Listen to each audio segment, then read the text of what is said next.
Call the International Falls Coochie County Airport Commission meeting for Wednesday, August 28, 2019. Anyone with public comment? Move to the minutes of the July 24th, 2019 meeting.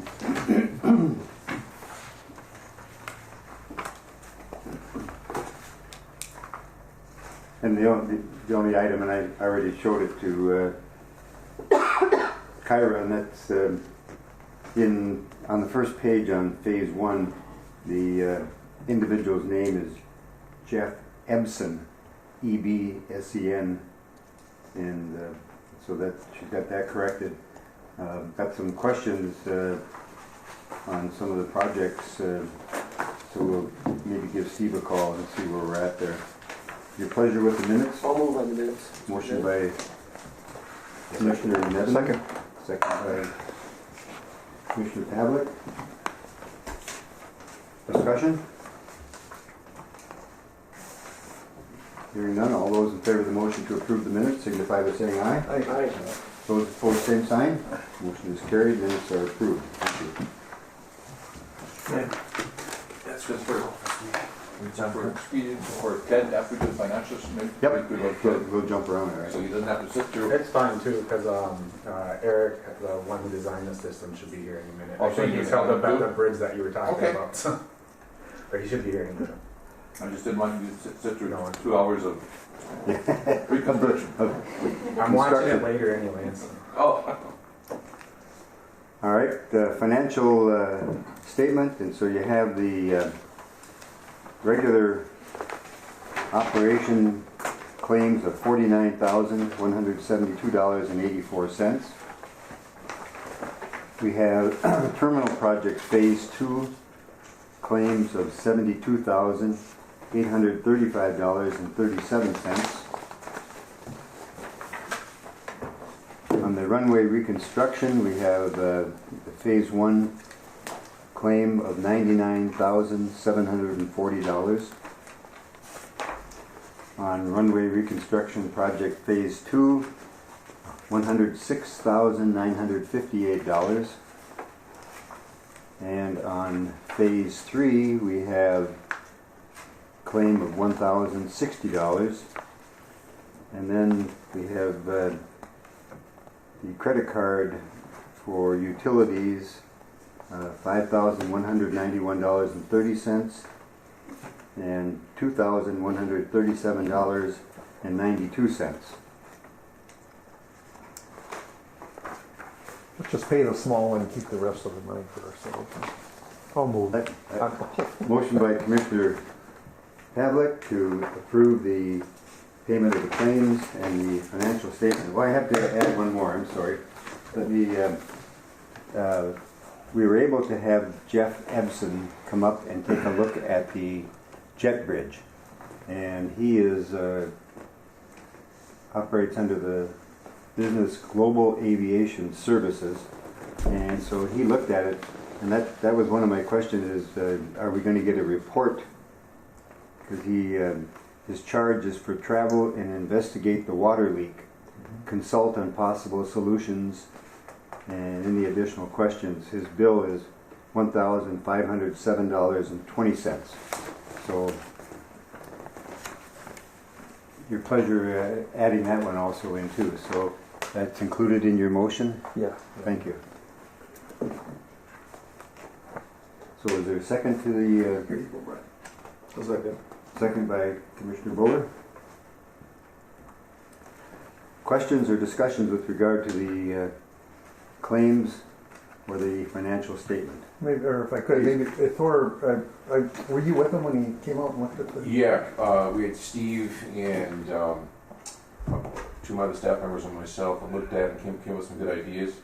And I've been talking with Steve about them, and hopefully we can get it resolved. But it's still unfortunately still a subpar situation at this time.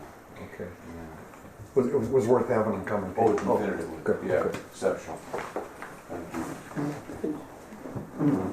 Hi, how are you? Just an You're old late. picture Please. on the balance sheet Yes. with the runway accounts being what they are and the receivables where they are. We did receive late last week, didn't we?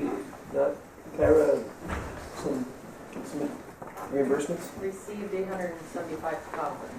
Okay. So it's improving that negative Yeah, balance. because the city is, was holding about $2 million in cash flow that we had paid out for airport claims. So, This looks like a lineup in here. Nice new digs. and Welcome. on the second page, if you note, there's a claim there from Stewart Super One. That was for the lemonade and so forth for the when we had the dedication of these two. So just to explain what that was. Further questions or discussion? Hearing none, all those in favor of approving the claims and the financial statements signify by saying aye. Aye. Those opposed, same sign. Motion is carried and approved. Thank you. So, Ted, do you want to, let's see, we're going to go to old business item B, cell phone repeater quotes. And do we have other quotes with us, Kyra? Yes, I have the one from Shipley's PC, and then Steve has the one from Hanson, I believe. From Hanson Electric? Yeah. That was the one that went through, through Henson / Nathan, right?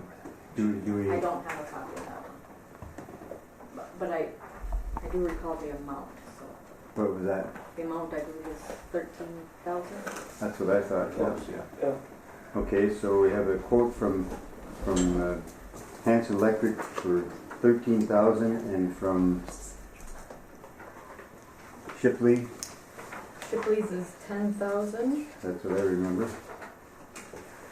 Okay, and then we did receive one from Small Town Tech as well yesterday.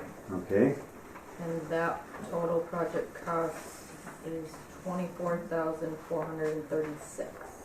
24,000 $436. for what? 436. 436, okay. And that does not include tax, is that right? That's correct, because we weren't sure how you guys were taxed, to be honest with you. Yeah. We shouldn't be taxed. Okay. All right, Ted. Would you like me to, or Yes. us to sit down? Yeah, whatever. Please. Yeah. Yeah.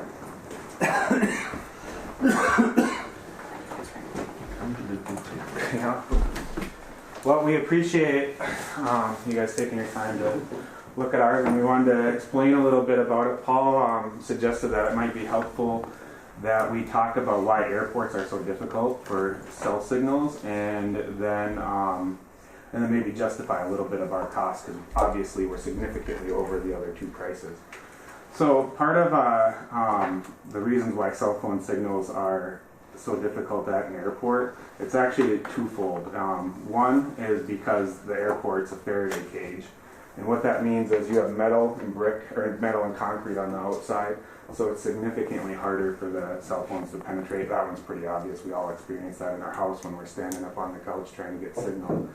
The second is the electromagnetic interference that comes from the different waves traveling through the air for airport equipment, and then lighting and things like that. And you wouldn't think because they're on a different wavelength that they interfere with each other. But because of a principle called superposition, what happens is at some point the wavelengths do cross. So the shorter the wavelength, the more times it goes up and down and the more interference it has. Cell phones operate on microwave waves, so there's more interference because they go up and down quite a bit more in such a short distance. So even though you might not have as much interference as you would think because everything's on different wavelengths, it actually does affect it quite a bit. And electromagnetism is literally everything that the lights, the AC in the walls, and it all interferes with it. And that's kind of why the cable that we use is shielded to prevent some of that. And Eric will talk a little bit about the system that we designed, because he's the one who took the lead on that. But I just wanted to touch on the interference and why airports are so difficult. Eric, please, thank you. Good morning, everyone. Thanks for having us. Ted says thanks for having us out this morning. Yeah, just briefly, our design was we worked in tandem with the Wilson Electronics. It's the #1 cell phone company in the, I believe in the, I know in the United States. Cell phone repeater company. It may be in the world, but I know in the United States is their claim to fame. So we were able to work with their design team, and we gave them the blueprints. And as Ted had mentioned, the construction of the building is very challenging with all the concrete, and even the glass has difficulty for cell phone signal to go through. So the system that we designed, we worked with them in the design of, was pretty robust, and it has actually in our description we had 10 individual antennas throughout the building. Each of those antennas just ensure that area is going to have good coverage, one in here and all the waiting rooms and so forth. You know, it's the engineers there from their experience just this kind of over-designed it just because of the difficulty here at the facilities, and because there's 10 of these individual antennas throughout the building. That obviously is an additional installation cost, just labor. So that was one kind of catch-22 there.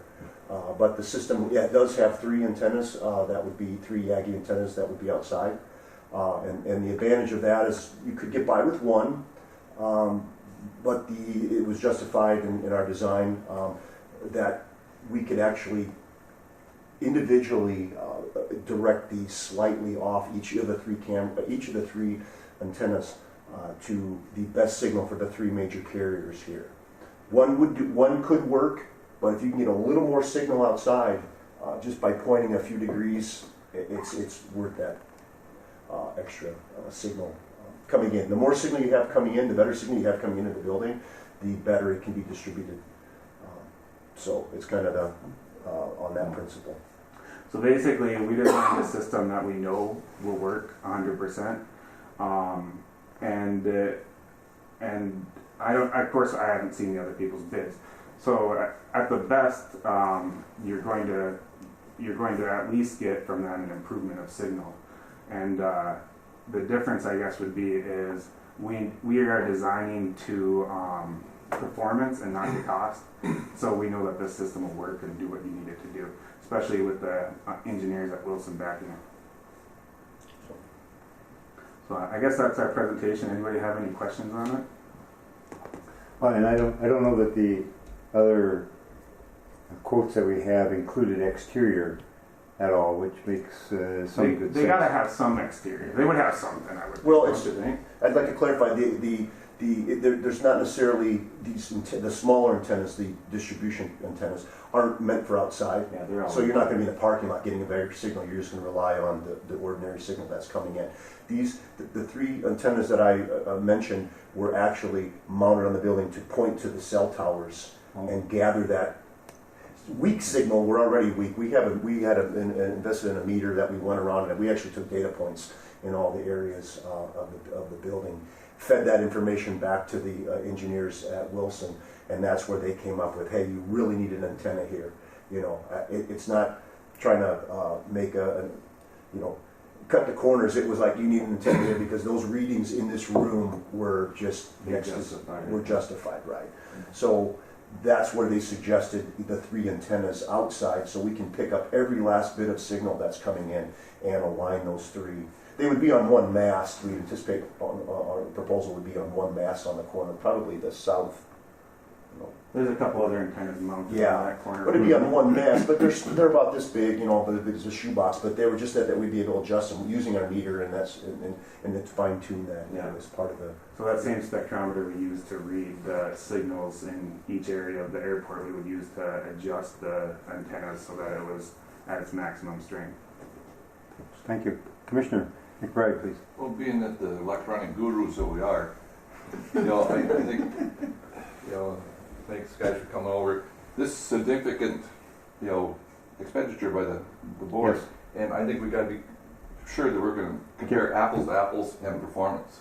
Is there a performance guarantee? If you go with the lower bidder, and you get 25% of the coverage that somebody else is guaranteed, I think we got to be sure that this is a lot of money we're gonna be spending. And I mean, it's shocking how much money it Yeah, is. it is. We agree. Even at the lowest bid, that is shocking how much money it costs to boost up a little bit of a cell signal. So I want to be sure that we're going to get the performance we're going to pay for. well, and secondly, I think reimbursement, is it something that will be covered under the project?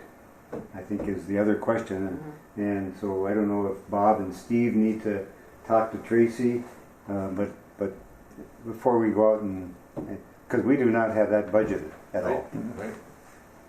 So, and I know we need to get the signal here sooner, so I guess that would be another question, would be what kind of timeline, and given the need to run antennas throughout, have you taken a look at how you're going to take and hide? Yeah, we hide did that cable? yesterday after we got the bid back from Wilson at about noon. We came out here and we got the keys out from Thor and we went everywhere and found a path for everything, and that's how we ended up reaching the hours that we concluded.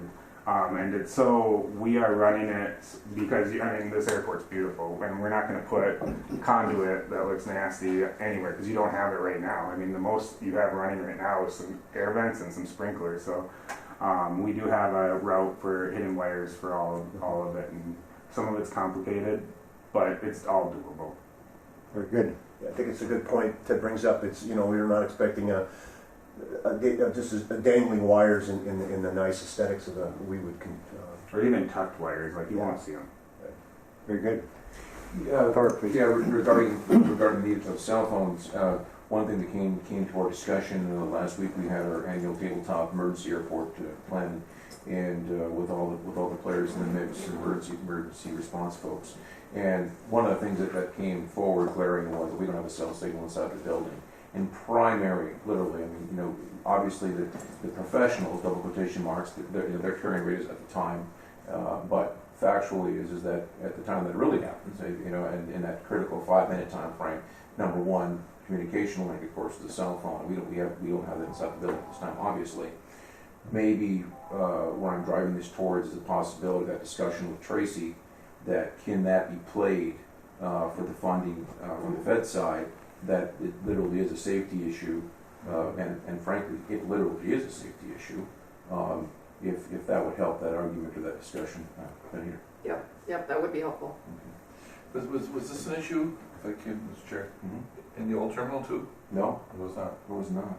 We didn't have a cell phone. No, it was interesting. And if I may build on, from a purely layman's perspective of what these gentlemen are sharing about the designs of the building, we see it in our buildings too. It's kind of interesting. The old terminal, great cell service. The ARF building, in essence, the same design of the old terminal, but definitely a restriction there on cell phone coverage. And the same thing with when we built the new storm equipment building, virtually no signal inside that building until we put a repeater inside that building.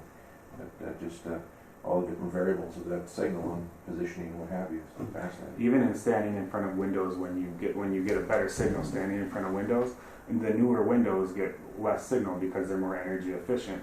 Well, the same thing that makes them more energy efficient makes it worse for cell phone signal. So it's still better when you're standing in front of it than a concrete wall, but compared to previous windows and stuff. I'm still back in the bag phone days where they had lots of power. Actually, those bag phones go for a lot on eBay these days because they're not FCC approved anymore. So, Yeah, So you can get a lot of cancer and a good Yep. signal for your neighbor. That's right. You won't lose coverage. Exactly. Back when there was only 2 towers per state, you needed it.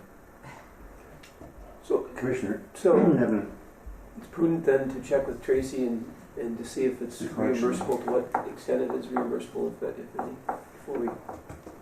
I think we need to have someone, and I'm not sure who can take a look at the 3 quotes and tell us what we're receiving, because I don't know what Hanson Electric has in theirs. I don't know what Shipley has in his. We've heard now from Small Town Tech, which is great. Have a much better understanding of what's needed and where we need to go. So I think both of those, we need to be able to analyze the the quotes that we have and then understand if it's going to be reimbursed, if there's an opportunity for that to be included in the project.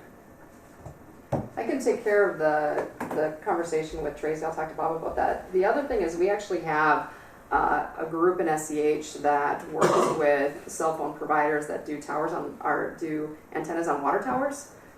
They may have some background information on these repeaters. If you'd like, I can at least reach out to the folks in that group and see if they have any knowledge of these quotes. I can work with Kyra to pass them along. We might be able to provide that, what differentiates the quotes from each other. Is Small Town Tech, is your quote pretty well detailed what you just talked about? Well, we can get you a more detailed quote because we have it. That's no problem. Right. I think what we submitted was labor and materials. Yeah, it was more of a verbal quote, a description. One of the problems that I was reluctant on giving a diagram, we have a placement, but it's kind of it's really the copy of the drawing we had the electrical drawing, and it was had so much extra information in it. When we started adding our dots and so forth for the placement of the proposed antennas, it just get really messy. So maybe this is we can maybe just I'd be happy to get you a drawing, a better one. I think just a description. Just description of antennas replacement, and you put 2 or 3 outside that are inside, and so we compare it to what the other quote. The other quote just says a number. We have no clue how it compares to what your quote is. Well, I think it would be good. I think it'd be good to have a diagram to show the placement and the scattered. Smaller antennas throughout, because that's really key to our design, is that it is really distributed within the building very robustly in the user areas. So I can send a drawing along, a copy of a drawing that may be a little messy, but it would at least give the placement, and then in conjunction with the verbal proposal that we gave you, it would allow better apples to apples comparisons, I think. Okay. Yeah, we can have that. And we get it right the first time. Yeah. Well, and I think you're absolutely right, because these things are they just continue to grow in use, and we got 30-some thousand people going through this terminal. We need to make sure that people can use their cell phones. One thing I would It's no add, longer a convenience; it's a necessity. one thing I would add with our design, I'm not sure, I can't speak for the other designs, but our design is designed so that it fans out. It's not necessarily, it's for the parameters of the building. It's not for, we're going to add, we don't have coverage over here, we'll just add another line or another computer kind of a thing. It's actually designed so that the signal is equally distributed. So it's kind of one of those things that we want to get it right the first time, because it's difficult to modify. If you find, this one corner over here, this office, Kyra's office, doesn't get the signal it needs, and it's a little bit more difficult with this type of system to just add on. It's not like a networking system for a computer, because those signals are what's coming in, it's what's getting amplified and distributed out, and the cable lengths are very important and that sort of thing. So I just wanted to mention that that's why we're really confident with our design. Is a little bit of a very robust design, is because we don't want to go back and have you say, hey, we really want to tweak this a little bit. It's going to work, and we have the assurance from the Wilson team as well that the system we have proposed will work in the areas that we want it. Well, and I guess I'm not sure even how to ask the question, but in measuring the signal strength throughout the building, is there some way of, if somebody has one repeater that they're proposing for a certain amount of money versus 10, is there going to be a difference in the strength everywhere in the building?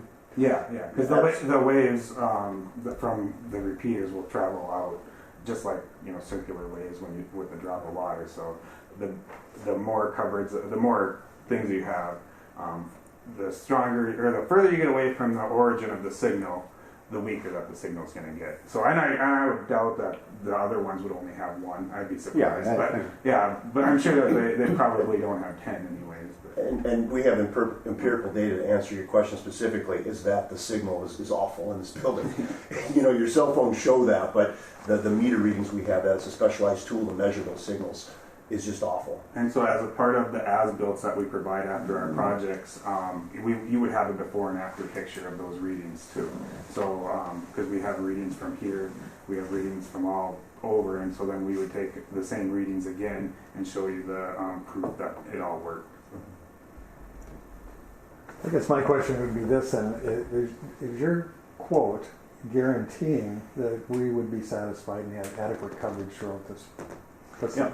Okay. I'm not sure it would be like a money back guarantee, like you can take something back to, Walmart or something, but with the design team we have, and we worked with Wilson, this is what they do. I mean, they're a #1 company in the country for a reason, and they gave us they helped design this. So I asked them that question, actually, hey, do you guys actually, but their support team, I'm told, on a project this big is, the airport, they said, is probably one of the worst projects. So that's when we decided to go with them and have them help us, just because of their experience. And they're so I can just tell you that they're very confident this is a solid design. You're telling me what they told you. Yes, I can't. We can't give you a money back guarantee instead, but they will support that if we have issues, and they got a great support team, and we would certainly rely on them for any issues that had potentially come up. Well, that does remind me of one little side note, and it's very minor, but it would be something that would need to go in your guys' budget. They do have a yearly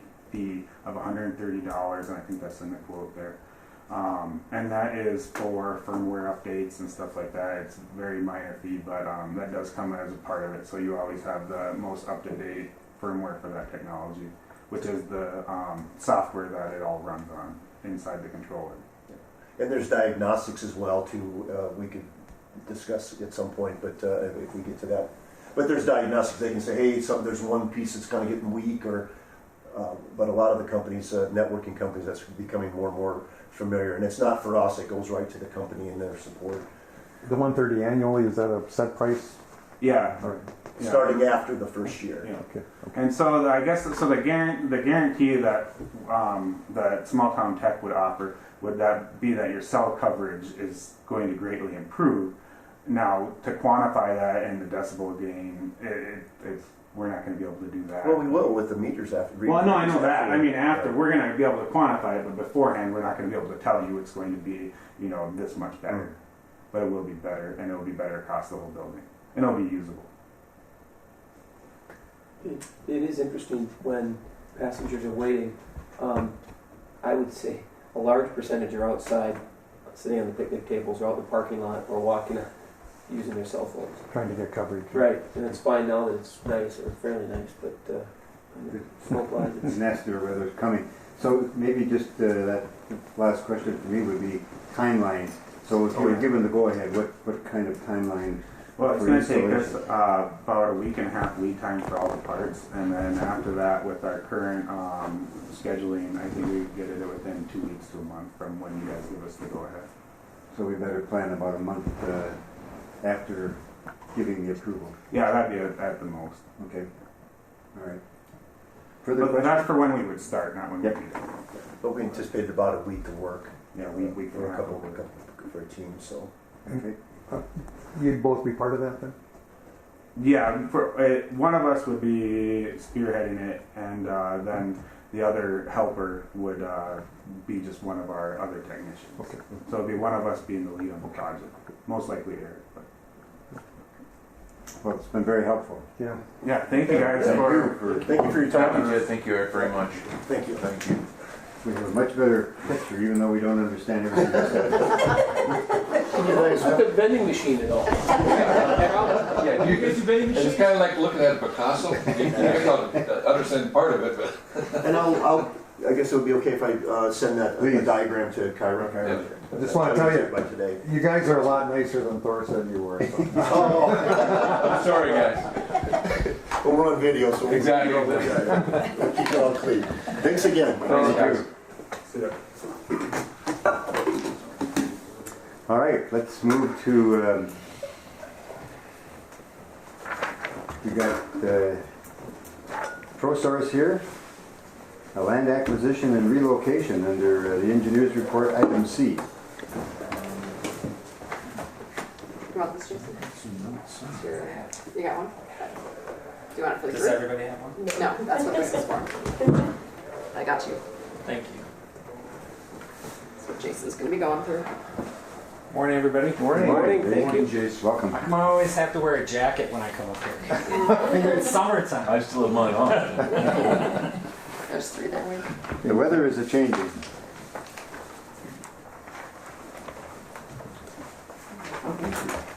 We also have some pictures, I guess, of the site. You guys that haven't been out there to look at the replacement site.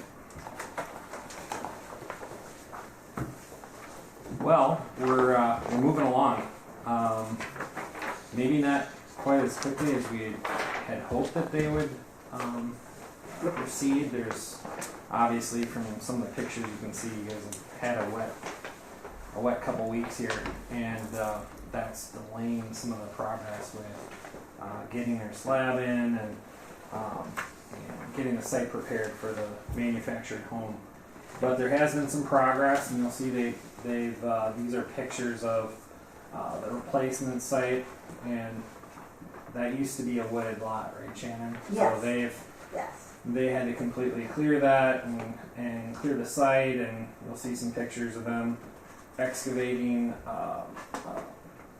holes so that they can run water lines to the new manufactured home. And in the last set of pictures, you'll see they installed a mound septic system, so that's there. We're anticipating the slab, as soon as the weather will cooperate, we anticipate the slab would be for the manufactured home is going to be installed. And we confirmed yesterday with manufactured home builder that the home is being built, should be finished sometime after Labor Day. It'll come off the line after Labor Day. And they had some concerns with some sliding doors or something. So because it's a manufactured home and that's through HUD, the particular manufacturer has had a delay on patio doors, and so they cannot ship short without the patio doors. So there might be a slight delay depending on that. They suggested delivery maybe the week of the 16th, probably at the earliest. Weather is also a factor for delivery of the home, because it's going to come from Montevideo, so they won't ship in the rain.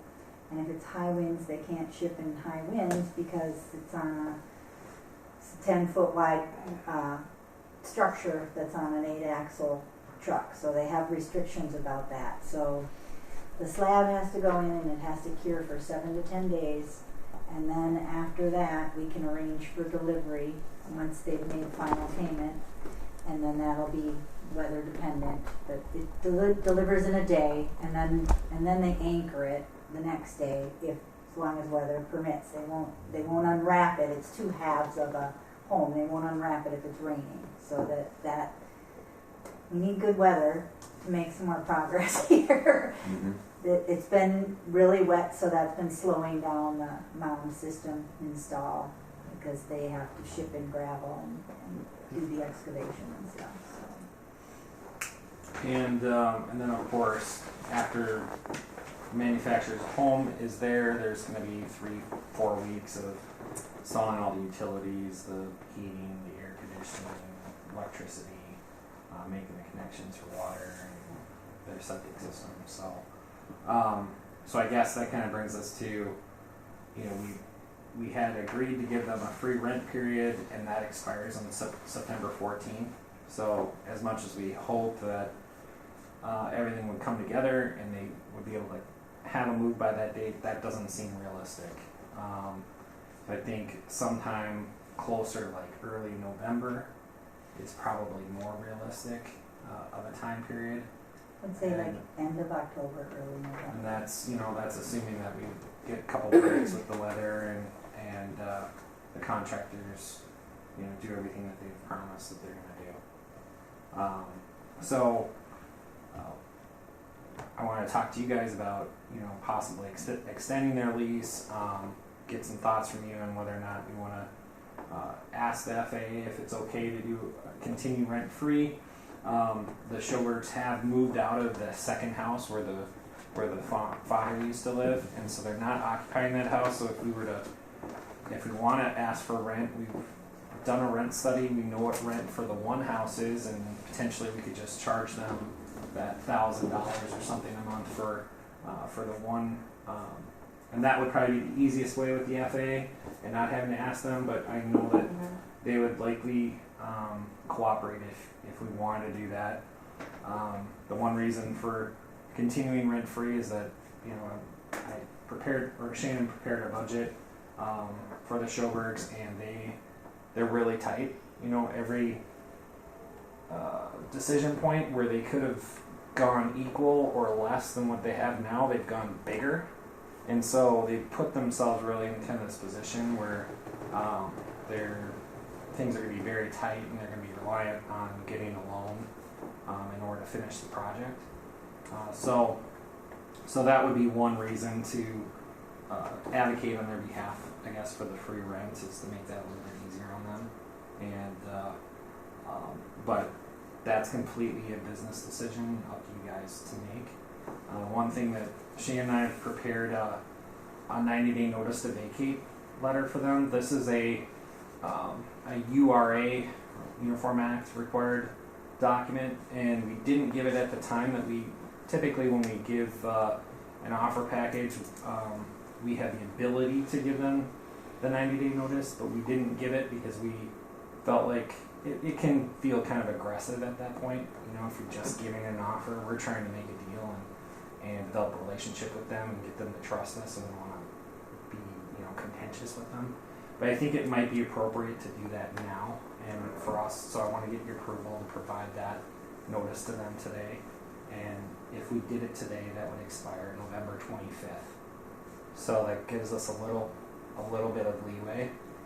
Doesn't mean that they can't leave earlier, and I think they want to leave earlier. I don't think they want to be moving that close to December. They seem like they've been, even though things haven't quite, it hasn't been a straight line, let's just say. It seems like they are moving forward in good faith. They're making efforts to clean up the displacement property. You know, you guys have been gracious in providing them support with the dumpsters and so forth, and we just saw it quickly when we came in the air today, but it looks a lot better even from the air than it did last time I was up here. So I think giving them this now will kind of be just a little reminder, hey, this has to end at some point, and then just for the URA requirements, then it's done.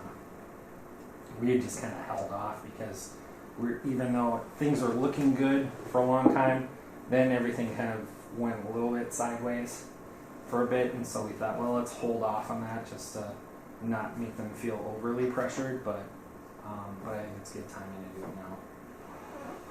So that's really all I have today. Shannon and I plan on visiting both sites and just confirming everything that we've been told, and having further conversations with the Schobergs about their pending loan application, which is really key to finishing this project. I mean, when we found them, they had a mortgage, and you know, the program's not here to necessarily put them in a better spot. Really, it's to kind of offset, you know, or have this kind of seamless transition.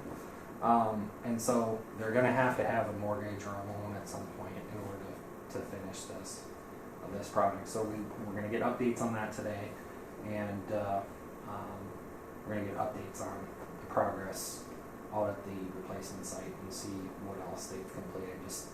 We really want to track that closely. We're trying to monitor the expenses that they have, and at some point we may need to ask for an advance on the funds. Typically, relocation is paid in as a reimbursement. So what we like to see is them moved into a home that's decent, safe, and sanitary, and then we make a payment. But in this case, it might be necessary for us to get some advance payments so that they can get things done. Is that's a legal? It is. It's technically, with the regulations stated that we have to prove that there's a hardship, and so that's partly why we've been monitoring this process so closely and asking them for bids. And I mean, we know what we paid them for the property, so essentially we know what pot of money they have, and we can, as we track them drawing down from that, we can prove that, you know, hey, they're running out of money. They need our help to finish this. But we want to be really careful about not giving them too much of that money in order to, ensure that they actually do relocate to a decent, safe, and sanitary. So we're advocating on your behalf too, and making sure we're looking out for your interests and not just giving them money, with the risk of them not having a place to move to. Do you anticipate any question on the approval of a loan? Well, I think it's a challenging situation because Terry had lost her job, and so they haven't honestly given us a lot of detail on the loan, and haven't involved us with that process, and it's not really our place, I guess, to force ourselves into that. But we will ask the question, and we've given them some guidance on how much we think that loan should be in order to make this process easy for them, and we've offered them our assistance certainly in helping them get that loan and prepare some for it. referrals for different lenders because it's a manufactured home instead of a modular home.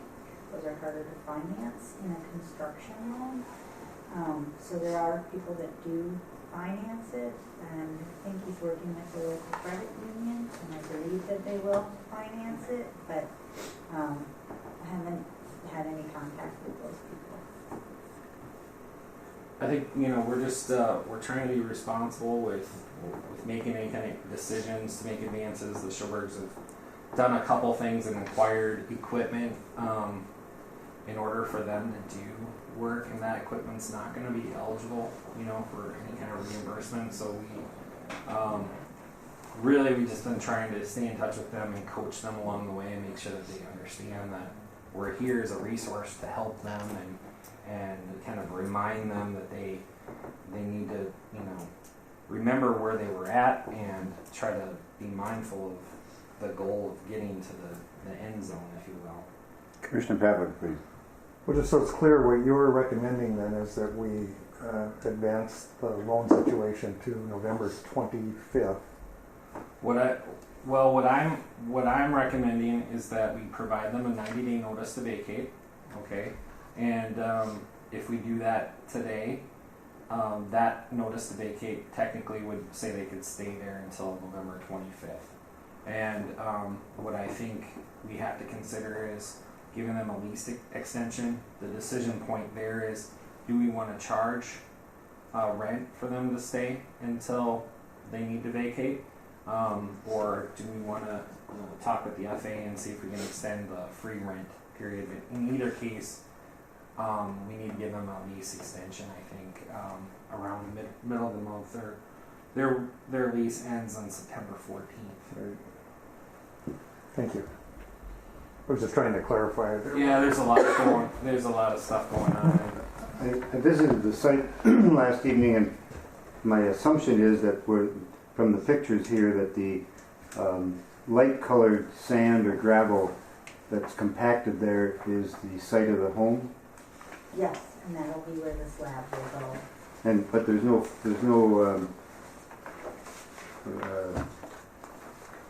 No foundation. foundation or any boards up to even pour concrete. Right. Framing. So that was hopefully going to be this week, Okay. and but that is weather permitting, and they are using a vendor that was referred by the manufactured home salesperson that will work up in this area, and was considerably less than local. So scheduling might be a little bit of a challenge on that, but financially it makes sense for them to use that company, and they do it all the time. They know what they're doing. It's not going to be an issue. They do them for everyone this place sells. We need to send Walt over there. He's the neighbor and he's an expert in all the things we're talking about. That's a really good idea. I think so. I think part of this is, we have a landowner that's decided to take this project on himself.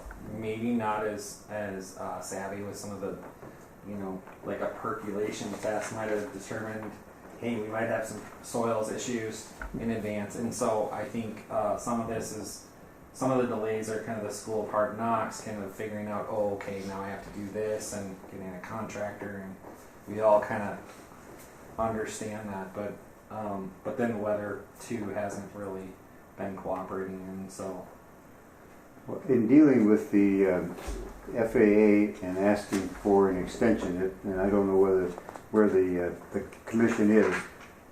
I guess I'm wondering if we ask for a 6-week or an 8-week extension without charging them rent, if something like that might fly better with the FAA than to say November the 25th, which is 90 days out.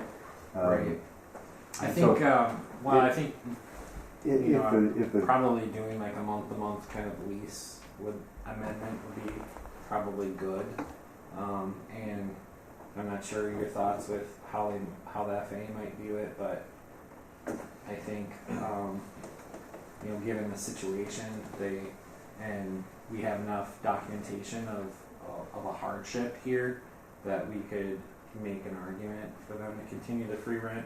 Certainly charging, they could stay there for a long time until you needed the property for construction. If you charge them rent, the FAA is not going to have a problem with that. But getting the free rent, we might just have to have a conversation on I think so. here. That's why I'm I thinking don't maybe think just it'll be a 6 problem. weeks till November the 1st or something like that. And it sounds as though, that they should be pouring the slab and that the house should be moved on. I don't know, finishing touches, that's going to take another month or what, but hopefully in the next 2 weeks you might have.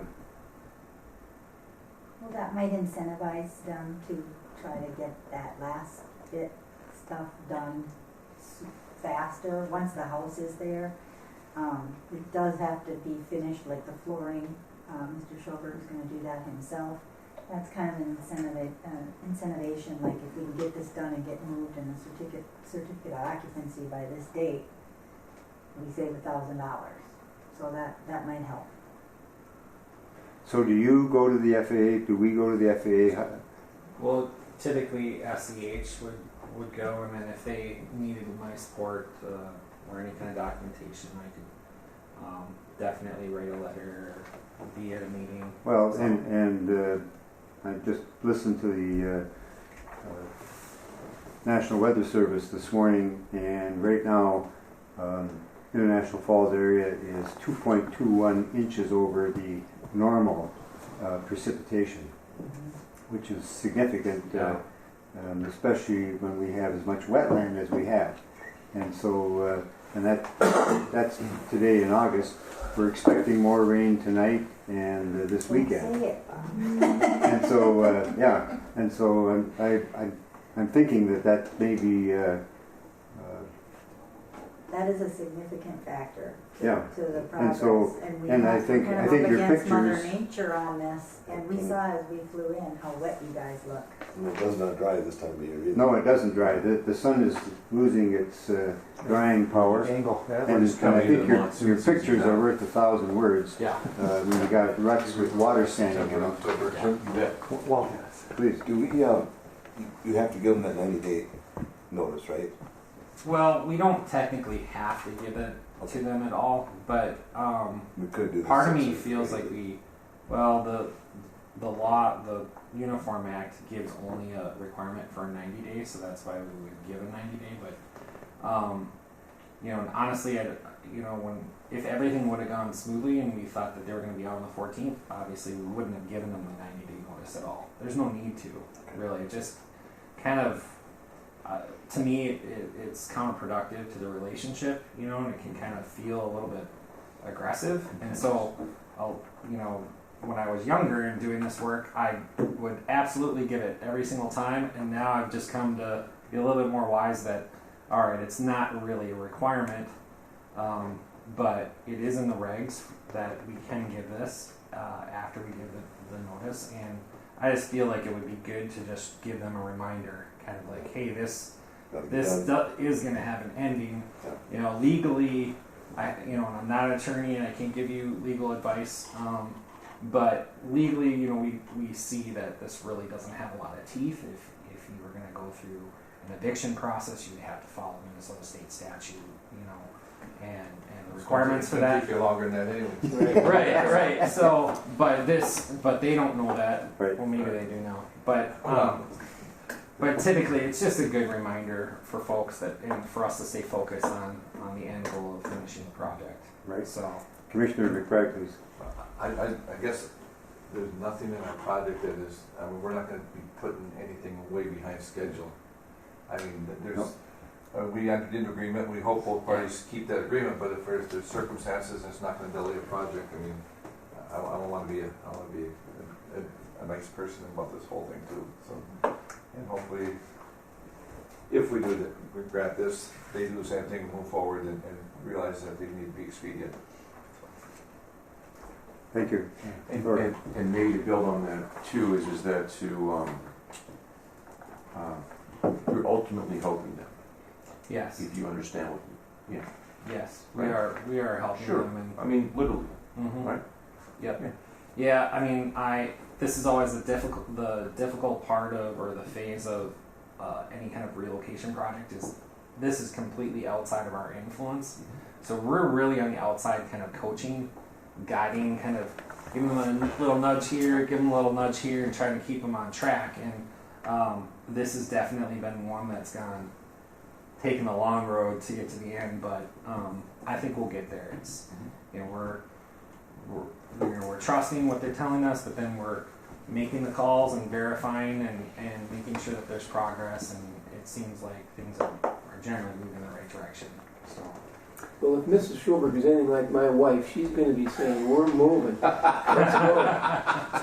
She is saying that. She's getting the bids and kind of keeping track of all of that, so she's been very good at that. So I think there's two questions here. One, the extension of the occupancy without charging rent, and then I think the question of the 90-day notice. So what is the commission's? I agree with Brian's thought process too. I would move on that. Issue the notice, that extend the rent free, and that makes things easier for everybody and gets us there. All right. So we have a motion by Commissioner Nevenin to find the right place here to issue the 90-day notice.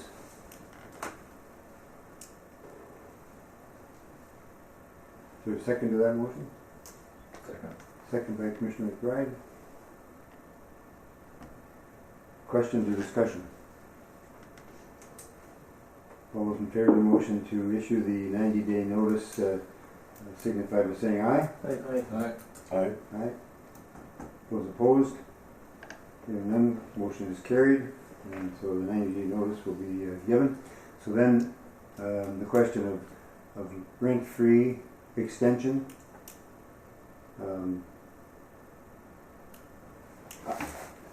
Do you have any experience, Benita? No, this was a little unusual, Okay. but I think it warrants a conversation with Tracy, just to be able to get a feel for what we can do, what we can't do. I mean, I don't know if we want to go all the way to November 25th, or if we want to do 6 weeks additional, which I think sounds reasonable to me, but they may not be out. If I may. Yes, please. But ultimately, maybe point out the obvious, the key is that to play this from the FA's perspective, right? Mm-hmm. That's our goal. Mm-hmm. Is it so whatever feedback we're getting from Tracy, that would guide. Our decision. I agree. That makes sense. Thank you. So could you can get back to us? Yes. Okay. Well, Yeah. and before we have our next meeting, it will have expired, so I think a motion to have SEH Tentative agreement from the FAA. from FAA. Sure. I'd move that tentative on. Okay. Yep. And so what, are you looking for 6 weeks? You're looking for 10 weeks? 6. 6 up on the first part of November already then. 6 against 2 in November. Expires the November 14th. Yeah. So we'll start with that. Expires the 14th September, so it'll be September and full. And I don't know that we want to go back to them again for a second one, but No. Move. Well, I think it's reasonable, to give them free rent till November 1st, and then to say, if you're not able to move by then, you need to start paying rent. Yep. You know, these in one, Yep. in one building. So should we just put the date as November 1st? Sure, okay.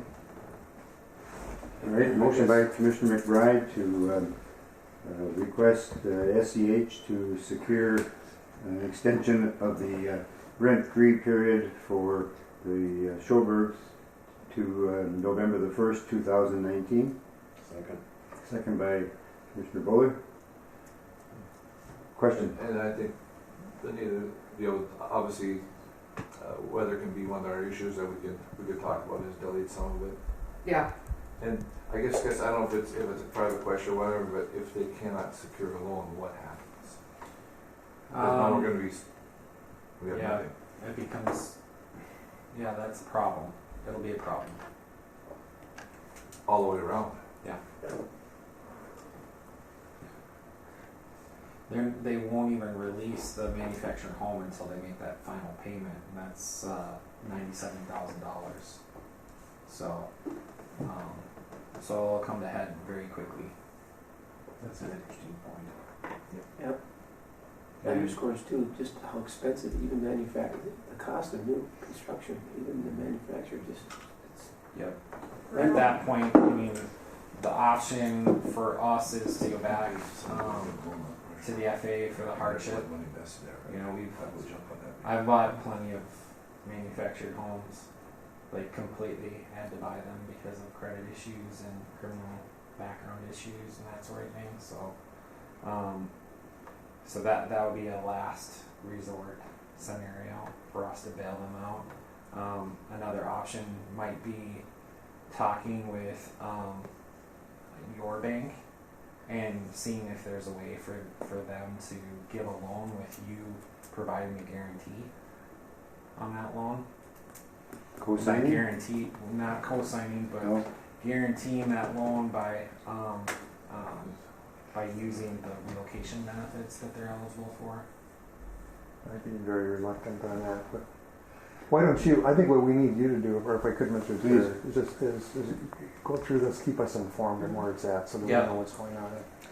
Hopefully we'll have more information today and we'll just keep providing updates. So just for my clarification, is this right now under a construction loan first and then the, No, No, oh, okay. they're doing it out of pocket.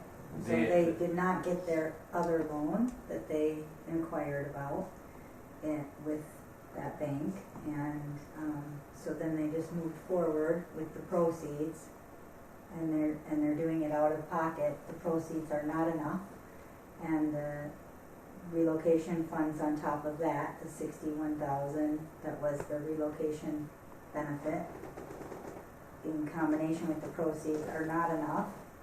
And so I've come up with a budget based on the real bids that they've got, and I know what they're shy.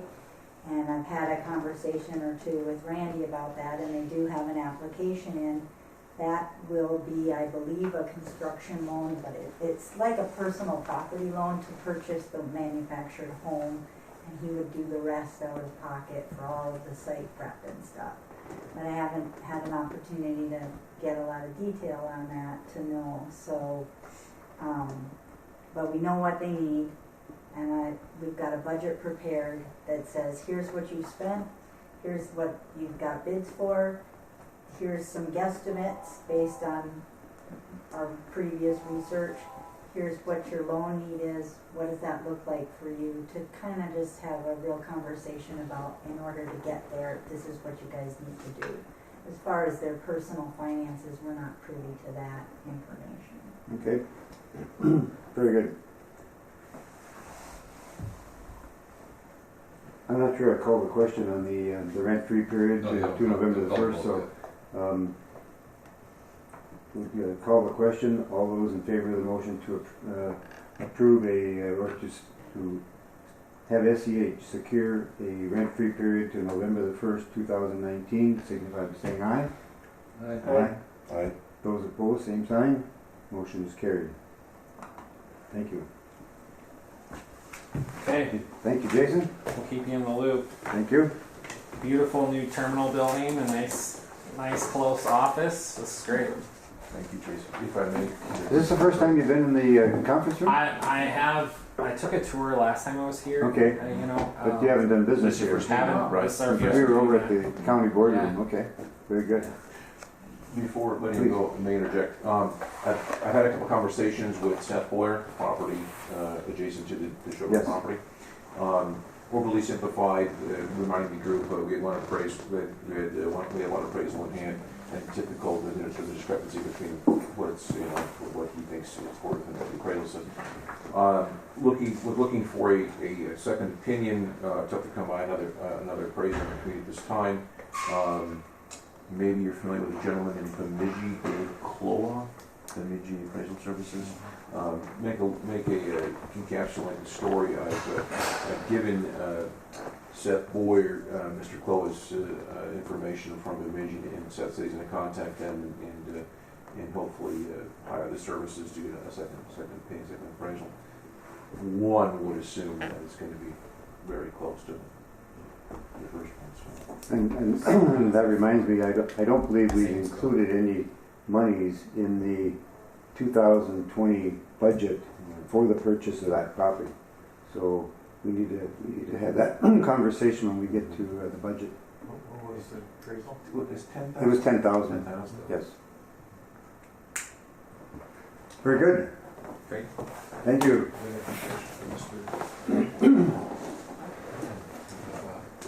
So Benita, do you want to cover yours and then maybe we call Steve and, Sure. and have some conversation with him? Sure. Chelsea? Yep, we'll start with right at the top of this memo that I'm passing around, and she'll give the update on the phase 1 construction. Oh, you have to use green. I think I'm the only one. Yeah. I have a pretty photos.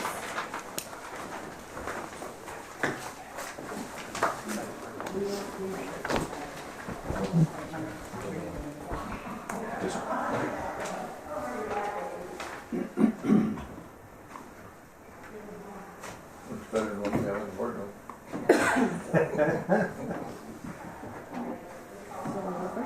Yep. Okay, so construction is almost complete. We are close. The runway is at full length, so that's good. I guess we'll start with just kind of, since the last time we met, we put down a test strip of pavement, and then once that passed, we did the actual full runway pavement. So on the photo on the left here, this is the base layer, and then we did a surface layer as well. Is there striping on it yet then? Sorry, what? Is there striping and painting on it? Yes, Okay. it is. Yep, this is in early or end of July. This photo okay. was taken. And then in between those layers, on the right here is the tack coat. So we put a nice sticky tack coat in between the layers. And then here's a picture of the taxiway pavement, and that one's with all the striping completed.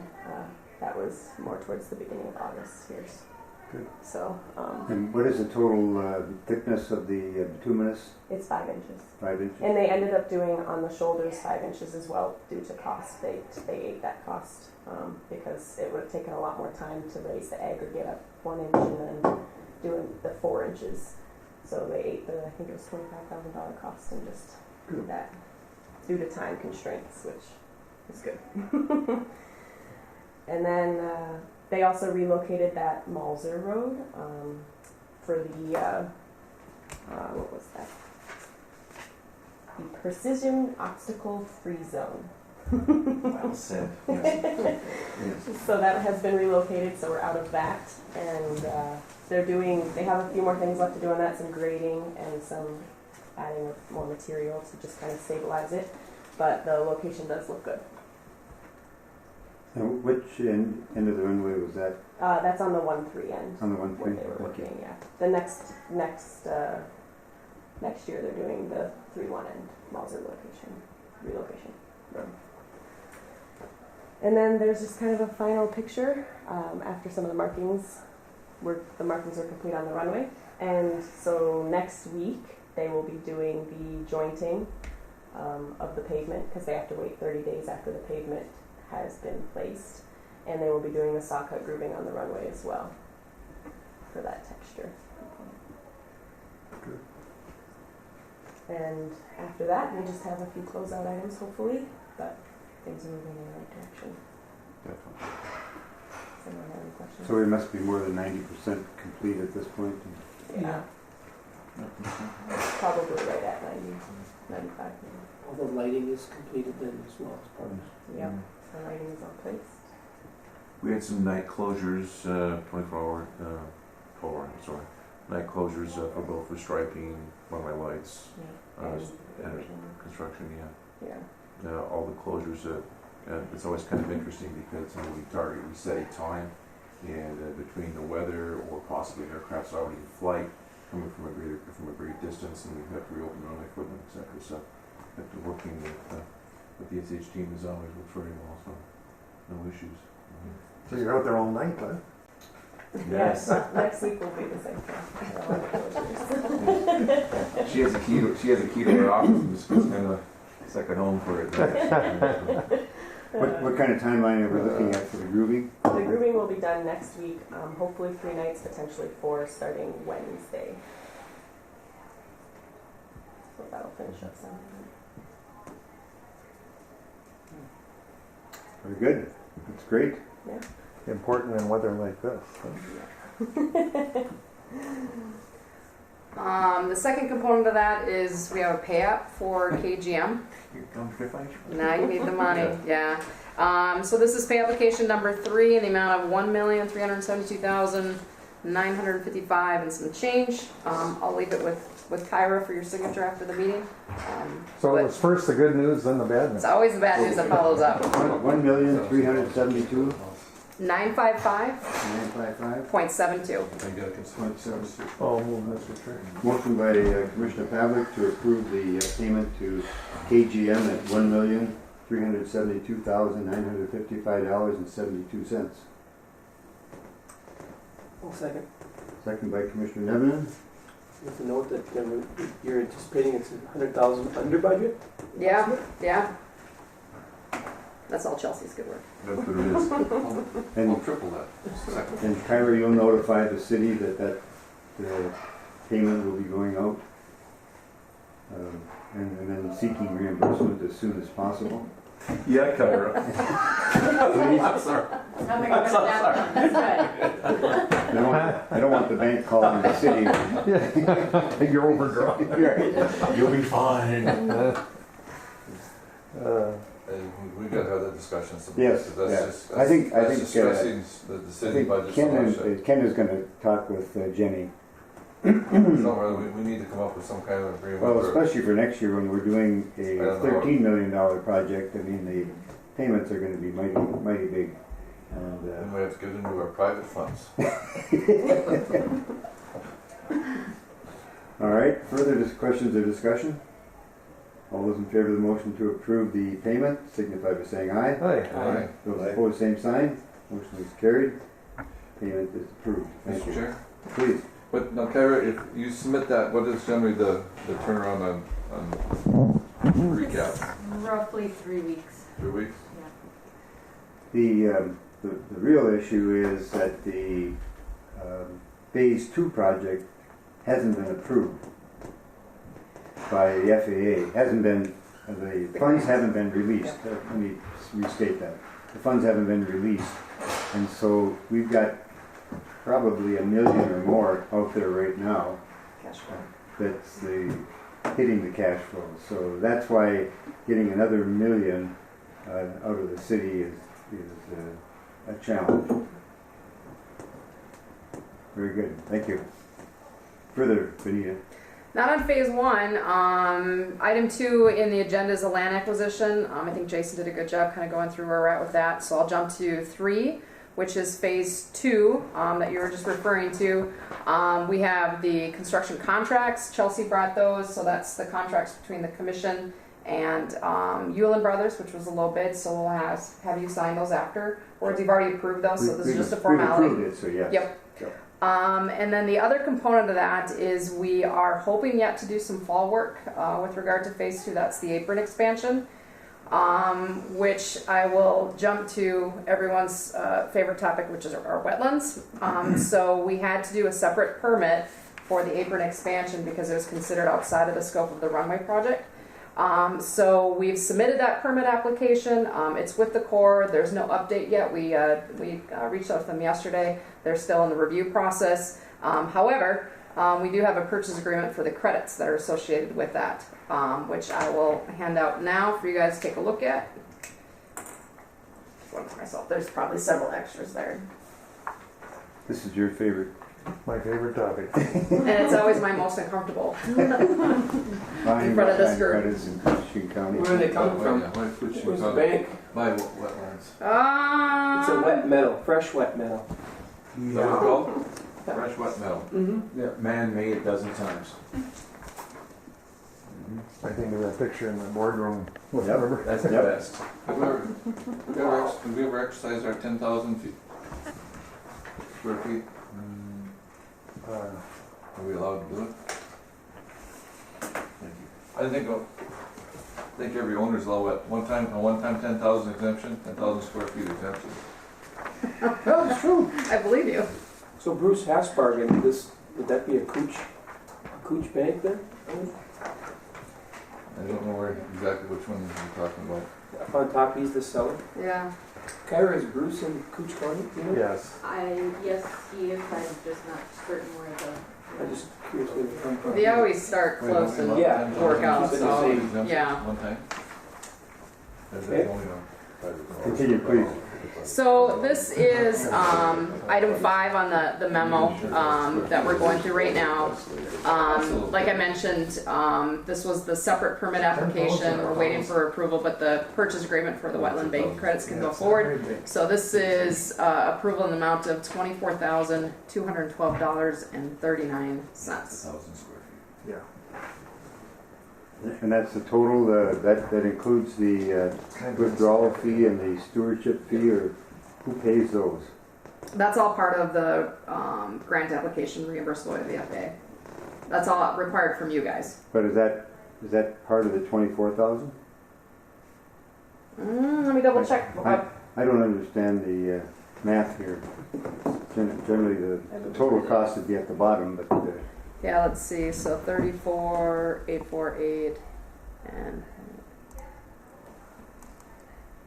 yeah, so it's the total cost plus those other fees, Bob. So the 24,212.39 is for the credits, Yep. and then you have the additional $467.60 for in the fees. closing or whatever. it's Correct. Yep, the withdrawal fee and the stewardship fee. What is that total? And credits are now selling at 34,840. That's amazing. Absolutely. 34 Acre. Yeah. You get the exemption with that? Like Did 200 they feet. subtract that out? I'm just thinking it's I think, wait, sorry, it's 1,000 square feet. It's very small. So this is just this Minnesota law, just people with some highland that's eligible for wetland credit are just got money coming to them. That's why we haven't been allowing them in Cooch. I mean, like, gosh, we'd be all wetland, you know. Yeah. All right. Commission's pleasure then with the payment of $24,212.39 plus the $467.60 for the purchase agreement for the wetland banking credits. Oh, Motion by Commissioner Pavlik. Mark that one on the calendar. He's biting his It tongue. was painful, wasn't it, Wade? it was. Still, I heard that over here. I felt that over here. Yeah. Second by Commissioner Nemeth Yeah. to approve the payment of $24,212.39 plus the closing fees of $467.60.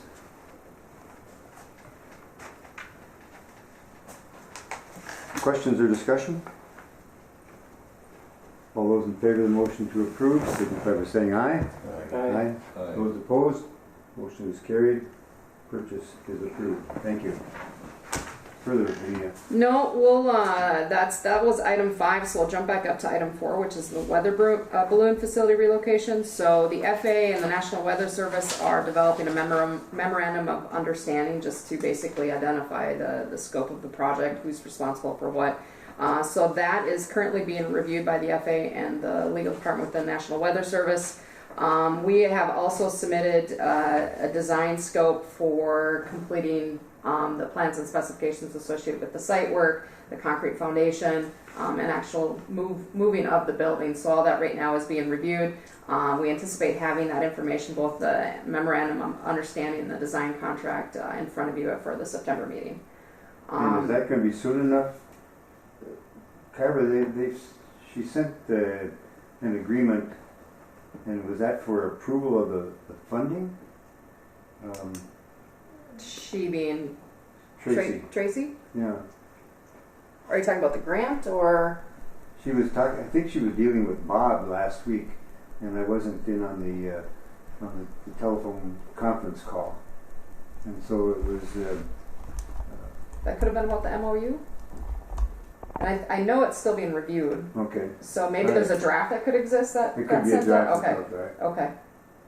So that should be finalized, agreed by both parties, and in front of you in September, hopefully. And then moving forward with how that schedule will play out, then we'll work on the design plans and specs, and the actual physical moving of that building will probably happen in the fall of 2020, so roughly a year from now. Okay, all right. Hopefully that kind of timeline works. If it doesn't, we may end up having to have a special meeting, depending on what they need. I didn't know if they needed to have an agreement before they could move forward with the phase, because this is going to be phase 3. Or is it in phase 3 or phase 2? Phase 3, because we didn't have the costs associated with the Okay, the so removal there of should building. be time then. Yep, there should be time. All right. Any questions on Well, that? and yes, Sure. there was a question with regard to the warming building, the condition of the warming building. The current And- one? Pardon? The current I one? think, The current one. And whether or not that was going to be in a condition to move.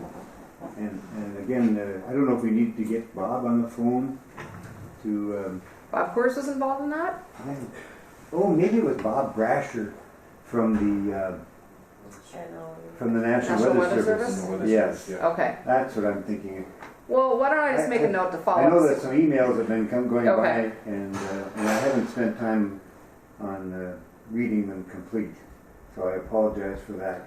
No. So maybe it is Bob Brasher that Okay. she's dealing with, not Bob Coors. Okay, so that could be all part of them trying to come to agreement on MOU. Yes, Okay. that's what it is. Okay. I apologize. No, that's no problem. Other questions on the balloon facility? All right. Are we looking to do once the Schobergs are out, are we looking at all to try to clear the site this winter? No, I think the intent is to probably have a bid opening for it right around February.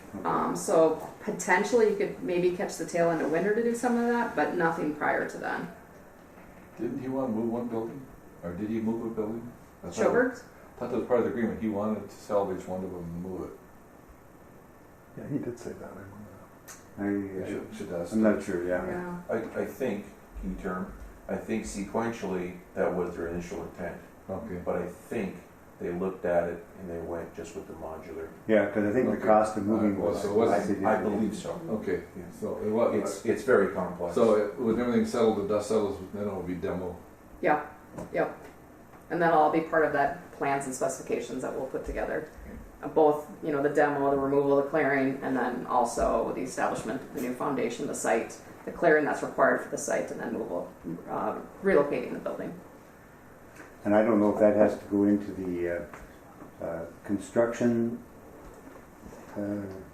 site at the transfer station, or if it goes into the county, But the demo, the landfill, yes. so it'll probably go into our demo landfill. I would think so. Yeah. So that might have to be next spring. No. Because you usually close up around November the 1st, I think. If I What- think what- if- depending on if- weather depending, if it moved forward and that happened. Yeah, I don't think we're gonna be ready I'm to sure we would. have a bid out there to clean it up. No, and we usually put language in there that requires them to dispose of it and with all applicable laws, regulations, all that kind of stuff. So Okay. that falls on the contractor. Very good. Getting ahead of ourselves. Thank you. It's okay. So then moving forward to item 6, another one of Wade's favorite topics. So we also have a wetland permit application associated with phases 2 and 3 of the runway. This is the additional ditching and things that we're doing. So right now we're working through that permit process for that one, so we don't have any purchase agreement or anything like that. We anticipate completing the permit application and submitting it, I believe, this week. So we'll have more of a follow-up with you for the September meeting on that status of that one. When we took that picture and we were so upset over the cost of wetlands, it was $18,000. We thought it was absolutely Yes, crazy. Yes. And now it's double? Almost double. Mm-hmm. Unbelievable. Mm-hmm. There's a lot of people making money at it. Mm-hmm. Yeah, it's lucrative. There's a 5-year monitoring period, I think that, so if you get going on it and you have a bank, and there's obviously a process that requires the purchase of the credits, it can be lucrative. He sold 0.6 to an acre for what he bought that 40 for. Almost.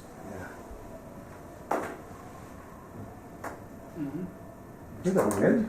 I wonder if someone could introduce legislation to negate the airports from wetland, But I'm assuming nationally, frankly, we're probably where we are. We're in the ultimate minority, right? Well, I think that they have done something on highways.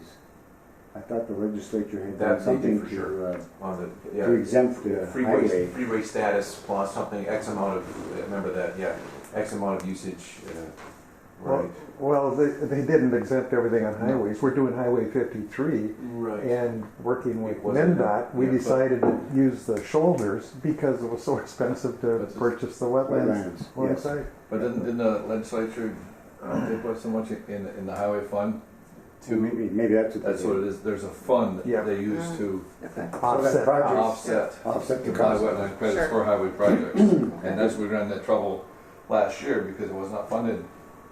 So, Yeah. And I've harped on this before, here again, And that's Cook something- County with the most wetlands, MnDOT's MnDOT, And whether it's it's third the or country. whatever, we Yep. should be able to get in on Yeah. that. we get hammered on every project, Yep. so. Yep. I do know, I'm no wetland expert, but I do believe that, in the past they used to, if it was a man-made ditch, it automatically qualifies for a wetland. I think they've softened those too. So if it was actually created prior for like a ditch for a roadway, then you don't have to mitigate for that, I think. So there has been some adjustment, but obviously not to the level that you would like. Yeah, it's incidental because it hasn't been maintained. Yeah, Yeah. yep, A lot of it yep. out there. On the edge of the runway, we should be able to qualify as runoff for that, what, 400 feet on each side. It's a lot. That's a lot. It's a lot of acreage, yeah, it's, All right, I'll move on for that one. Thank you. We'll all be in a better mood. Public involvement, stakeholder engagement, the only update there is what I had mentioned, that we had that conference call with the FAA National Weather Service, so that is moving forward. PFC application, Jackie Gammett, from our office, has been working with Kyra. So we're basically going through that whole process. The notification is on the city's website for public comment. All the letters to the airline carriers have been sent out, just the formality of the process. And then we have the consultation meeting scheduled for 1 o'clock on the 25th. I think it's the same day as your, anticipated to be the same day as your next commission meeting.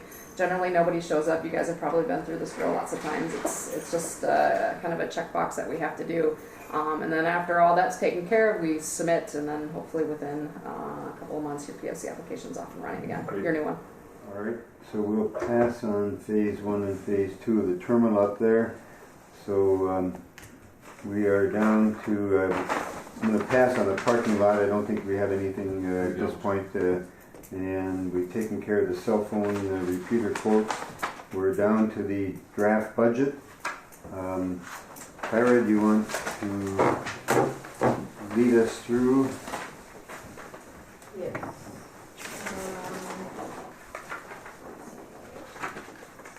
So, update on the insurance piece. I did some additional research on that for the professional service insurance. What had happened was the airport is covered under the city's insurance for that.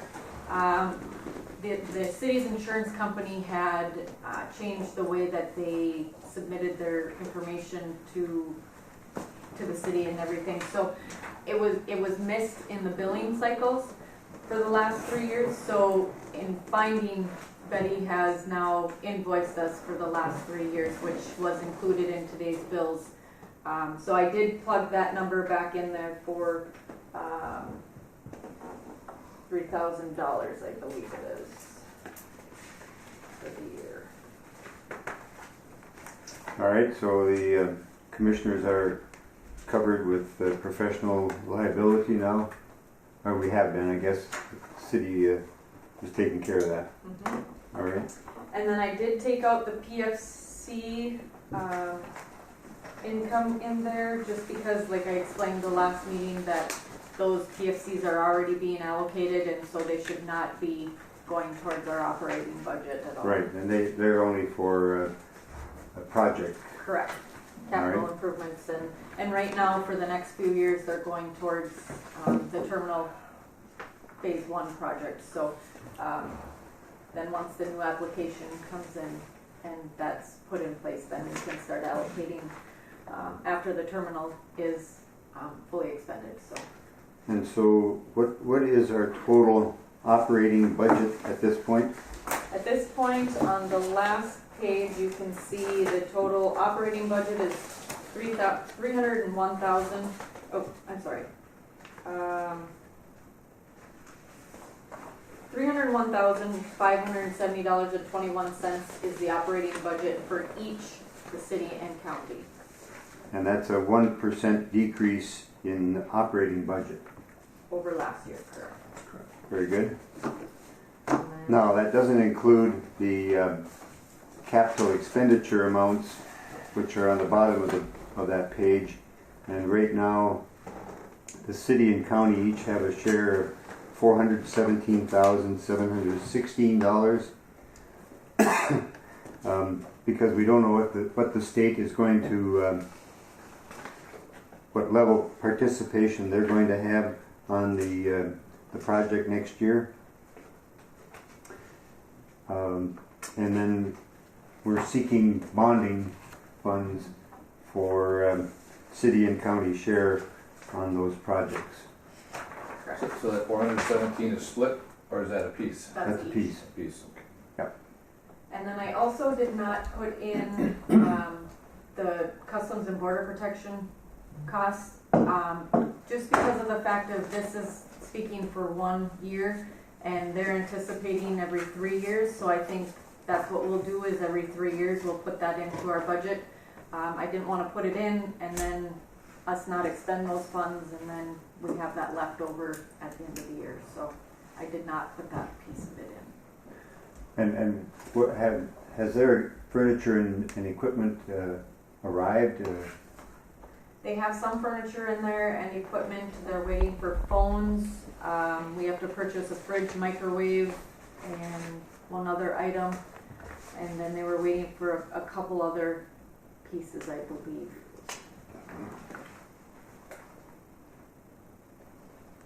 All right, further questions on the budget?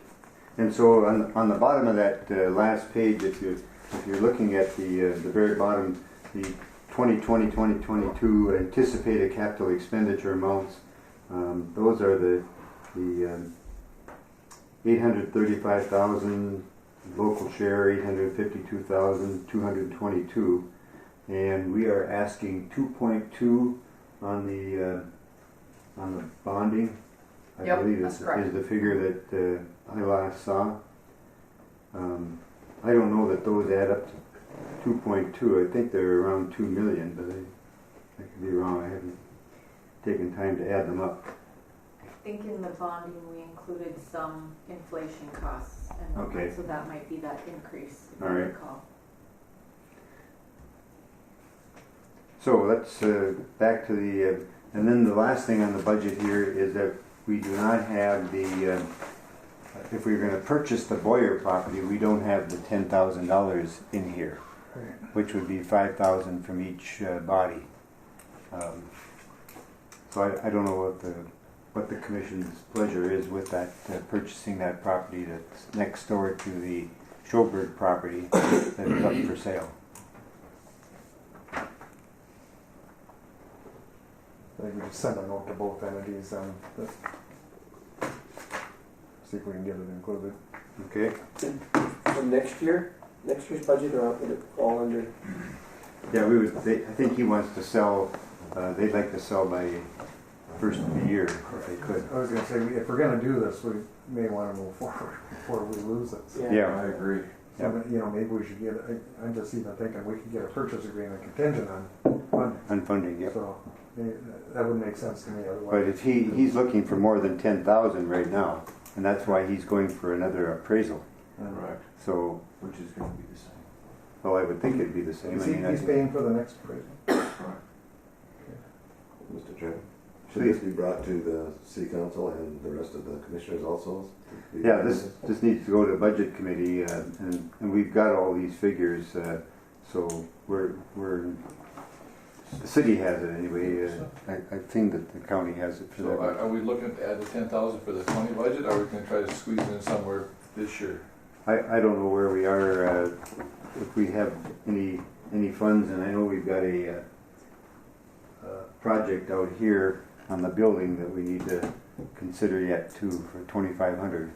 Yeah, even if we could procure it, I mean, we could, it'd take, by the time there's a title thing and all that stuff, it's gonna take a while, so. I think the main thing is if we can get it tied up. Yes, Kyra's got it. please. I would recommend putting it into the 2020 budget. With the 2019 and us having to pay for customs and, you know, if the cell phone repeater and everything, there's not gonna be any money left in the budget, so. All right, so adding $10,000 to the total budget, and dividing it 5,000 each, that would put it at 306,570 for each of the bodies. Does that put us back up to even then? No Yes. decrease? Yeah, it would be very close to even from last year.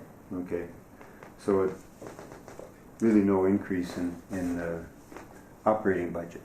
The increase all comes in the capital improvements, and hopefully we'll get bonding for that. Yep. All right, approval of the budget with the $10,000 then? Motion by Commissioner Pavlik to approve the 2020 budget, airport budget. Oh, second. Second by Commissioner Demnon. Further questions or discussion? Question for Thor, is he pursuing that right now, getting another? Yes, he is. Okay, Correct. so he's moving forward too? Absolutely. All right, Right. thanks, sir. Thank you. He's been pretty busy too. He's been doing a lot of work for Randy out there. So Kyra, if you add in that 10,000, then we can make sure that we send the preliminary approved budget to both the city and the county? Yes, I'll send So- the approved one to both, yes. All right. No further discussion. All those in favor of adopting the budget with the $10,000 for the purchase of the Boyer property, signify by saying aye. Hi. Those opposed, motion is carried. Thank you. If it comes in more than that, that's our offer. All right, we'll move to the airport artwork. You want to just give us a couple minutes on that? Also, Nice. I was approached by Sherry Serrano 2 days ago, asking about artwork, some of her artwork in the terminal building. I mentioned to her that at this meeting.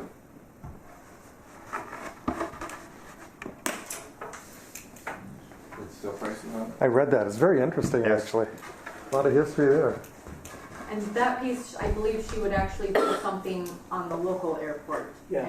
And she'd have two pieces, and each of them would have something pertaining to the airport. Yeah, that was a mock-up, then that's not even finalized. She just did it to show what it would, much like the clock up there, there'd be a finish over it, but there would be local history. So you've got different formats there, and then there's another piece of photography. All that stuff. So we got some scenery, we got some history, we've got, and what was Sherry, She was asking if if the commission was interested in putting some of her work on the walls, and I said I'd certainly bring it up to the group. yeah, we're certainly interested. We will give credit to photographers or artists. Please. And I have lots of interest in it. I've got lots of email folders and different things that people have sent, some from the Duluth Air Show, just kind of all over landscape photos.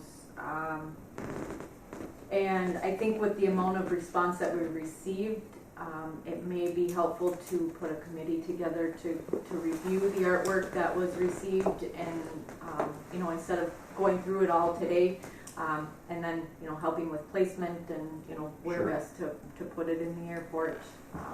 Like I said, there's quite a bit, and then I've also had a proposal from the high school. The high school art class would potentially like to have a section carved out where they display some of their best artwork, and then it would be changed out a couple of times during the year, giving students a chance to show their artwork and things. I have a call into Ed Ortbacher at the Historical Society. He has about 20 different photographs of going way back to when the terminal was built and things like that, and some history pieces along with some news articles that go with some of them photos. And I'd like to do a portion somewhere in the airport that provides that history piece. I've also talked to Thor about obtaining some potential photos, and just having a nice section where there's people can read on the history of the airport and the old terminal and whatnot too. So there's been a couple of different options and proposals that have come through, and I think a committee going through that would be very helpful. Did you raise your hand to volunteer? Yeah, no, well, I would. I mean, last week you've been there too, but I was in the Hibbing terminal. Yep. And very, very well done. Their artwork on the walls and stuff. I should have taken a few pictures because they've got one wall. It's got just the history of the iron mining industry, and we have the paper maker and the pulp history here, and they're some of the famous people. I mean, we've got Ronka Nagurski and all this stuff.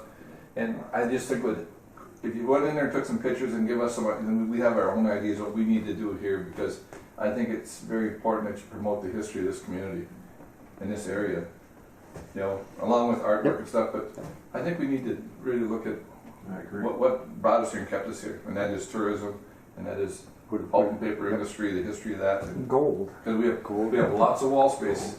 We've got the history of the airport, for gosh sakes, how that started, and we can share that stuff. So we've only got one person's famous person that ever lived here, and that was Thor. But yeah, I mean, it was written Post on his wall, possibly. Yeah. You've seen Hibbings on the wall, and they're famous people. I mean, they're Roger Maris and Bob Dylan and all these people. And my wife was, I didn't know those people were from Hibbing. I said, that's very interesting. Right. So, Yeah, Kevin McHale. Gene Blaze. So anyway, I if she needs anybody to help her out, and I'm glad to even drop around, take pictures, get ideas. All right. So if you're willing to serve on the committee, if she gets a couple more people, I'm not going to do it alone. I will do it with you and Kyra and Excellent. As long as we don't get Commissioner Nevin. Yep. Now we got a team. Yeah, we can do it. Gotta be careful. Well, we'll just notice that we're not doing anything that's official business other than just meeting on decorations. Okay, decorations. Yeah. All right. Then do we decorate for Christmas too? Then, Lauren? Yes. Oh, we gotta put a Christmas tree up and that stuff, and you have to do that. I think we season. We always do the outside. Yeah. So, okay. And you're gonna share that, or is Kyra's gonna share that? Kyra's gonna share it. Better put that on the record. That one sounds kind of official. All right. Thank you. We will set that committee up and start work. Very good. Thank you. Kita Airport lease agreement. We have that in our packet here. Huh? I don't have anything in the packet because there's nothing Okay. drafted as of yet. Okay. But just to kind of, I went off of what the Kita was paying at their last contract, and square footage wise and whatnot for the office space. They were paying at roughly $1.61 per square foot, which would equal out to about $265 for the space that the Kita is holding currently. And then there's some other things that could work out. The Kita is paying for the lease copier that the airport uses, and then the airport is paying for the internet, and so it's kind of. Can we put that all down on paper, because I'm lost already? Yep. and bring that I'll back. get something drafted by Okay, Steve Shimon, and then I can bring it back next month for that would be approval. helpful. All right, thank you. Managers report. Yes. Segueing back to SEH to Chelsea and Veneer, on the 139 inspection regarding the striping, that worked very well. We had promised the 139 inspector that we'd have the runway back up to markings by August 16th, and we made the deadline. Also, I wanted to thank Mr. Buller. He has been always helpful to the airport and to my team for 25 plus years, and he came through recently for us.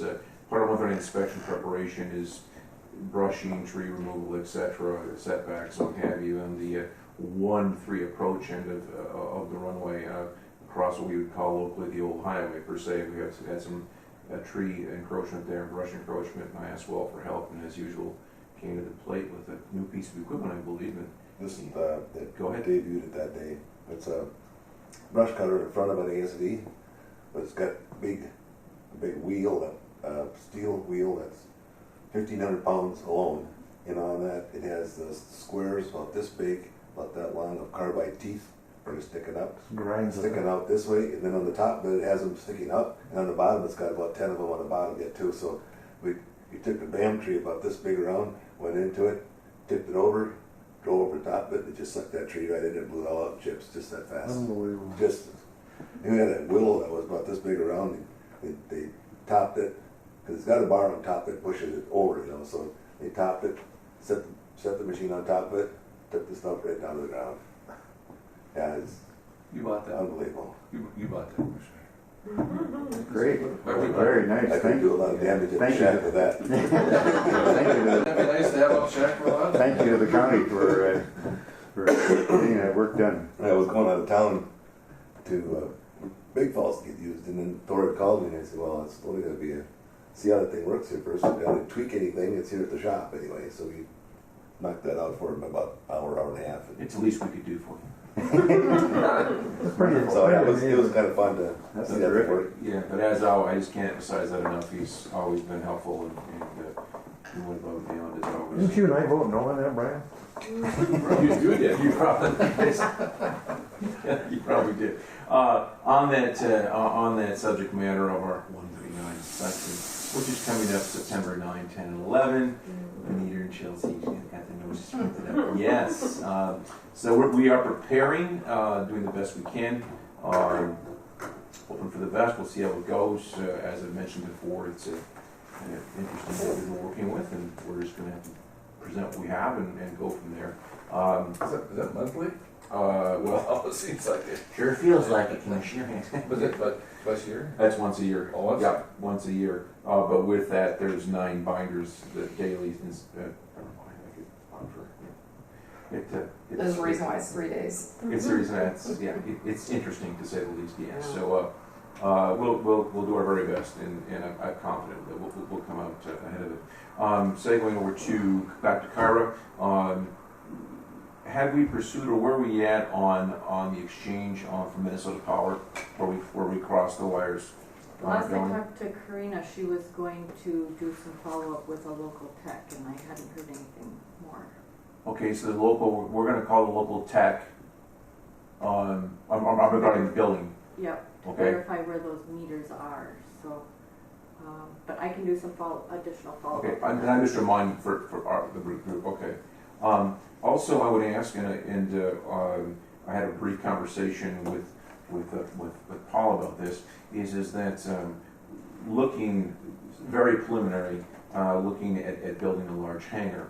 With that need of the large hangar for our company, looking at financing that, one of the red flags that came forward in looking at the finance for that is that our FBO contract, I believe, is we're on a 10-year/5-year renewal, and the finance companies minimally would be looking at a 20 or a 30-year contract, which is industry standard for FBOs in America, a 30-year contract. I would ask if that could be put on next month's agenda meeting for discussion. At that point, I can certainly bring both the FBO contract and the airport manager contract in for discussion. But that would be helpful, to look at that time. Very good. Thank you. Other than that, that's it. Again, I thank the team. Everyone makes it look pretty easy. So. How's the summer been, traffic, given the construction and all? Yes. Traffic, I say, I'm guessing we're probably at about an average level, and the construction impact, two things we noticed. From one perspective, quote unquote daylight, good weather, virtually no impact. We was just looking at the numbers last week. For sure, it had impact international traffic, a lot of long range traffic. Looking at it, no one's fault. It just when they're flight planning, a 9-10 hour flight plan, and they're leaving Paris, for as an example, from International Falls, and they see that amount of NOTAMs, and we're shortened, and we have VFR approaches or non-precision IFR approaches, and they're looking for good balanced field length numbers, and that's affected, no question about it. But that. Other than that, minimal impact, frankly. In fact, I was anticipating a more negative impact, and that did not come to fruition. So I'm thankful for that, literally. Is there any kind of notice that should go out now that we've got the full runway back? All of those NOTAMs have been canceled. All those, the information is out there now, as of last week, that we're at 100% on both runway 3113, which is helpful. Very interesting, working with Sean and SEH and working with the FAA people. It's incredible what it takes to send a note, but it's also I'm being kind in my description, just to cancel those notes. It's unbelievable. It's for me as the airport manager to pick up the phone, give them my codes, give them my passwords, and say I want to cancel these. We can't do that. It's incredible. It's emails and discussions and talks, and it's off the chart. It's crazy, frankly, but that's where it's at. Good news is we're up running 100%. So who makes the final decision to cancel that note? I do. You do. Okay. Correct. Mm-hmm. But you still have to get the okay from them. Yeah. What's interesting is it isn't so much as a factor. They trust us to disseminate the data and say, okay, we're good, we can bring it back up. Right. But it's interesting. Their perspective of it is, for whatever reason, and I really don't see the logic and understand it, is that they have to go through a procedure through the website, etc., to get the data to cancel it. As a matter of fact, factually, we thought we had it canceled, and 2 days after we thought we had it canceled, it came to my attention that, hey, you guys are still showing these notices, and we can't possibly be they've been canceled. And so, in fact, that was one of those many phone calls to Sean, and just get back on the list. I guess that's what I was getting at. Who ultimately takes it off the exactly site? Yeah, it's What a headache. Yeah, it is. It's interesting. So, but other than that, challenging summer, but a good summer, and again, credit to Chelsea and the SEH team. That was good work. There was a lot of challenges in that construction project, and thanks also, I wish Ron was here. We a lot of credit goes to Ron, and he was very dedicated and very nice. So I'll pass it along. wonderful, yeah. Other than that, thank you everyone for all the great teamwork. Thank you. Where's Sean today? Where is Sean today? He is flying. He had some other meeting in Staples, I believe. Okay. Pre-construction meeting in Staples, yeah. Yeah. All right, thank you, Thor. Thank you. Kyra, Secretary's report, please. Employments are in your packet, up again significantly over last year and last month, so that continues. In terms of marketing, I put a copy of our current airport brochure in your file, or in the packets. I'd like to do something with upgrading that a little bit. Some of the marketing funds to do a brochure. Yes, we have quite a bit of marketing funds available, and so, just kind of shifting how we're spending some of those funds is basically all that we're doing. So, just trying to do a little more targeted type of stuff, and I think a new brochure is needed. So. Mm-hmm. Well, and I think it'd be helpful for Thor to have one when he goes to conference.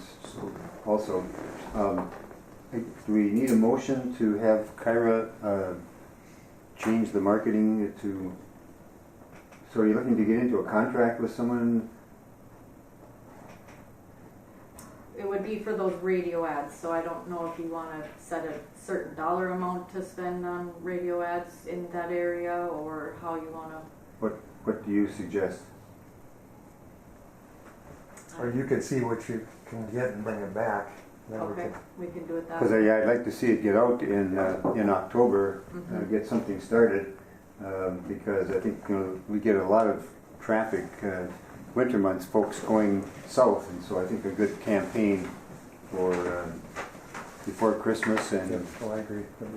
so if you can get us a proposal and a contract.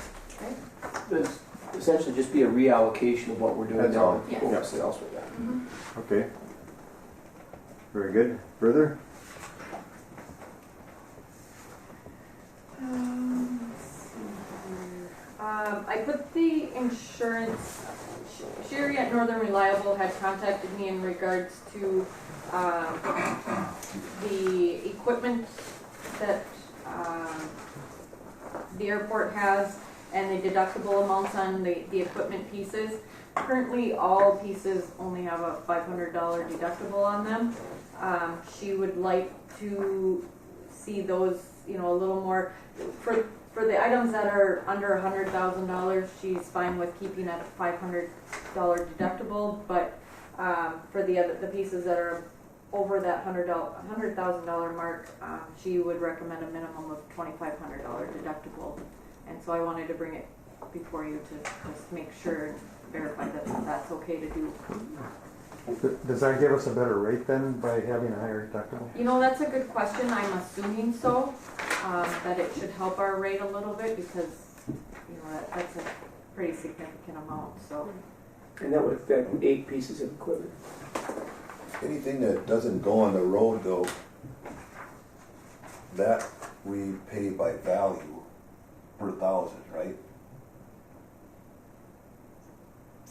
That's a good question. That's- I'm not sure. That's what we do at the county, we pay, like, all your machines that, like, the snow blower that are out here, right, that's all they do is blow snow, that's considered a machine that just stays around it, and you pay by the thousand. I think what we should do for sure, and I don't know if you've done this, or go through and make sure the values are right first.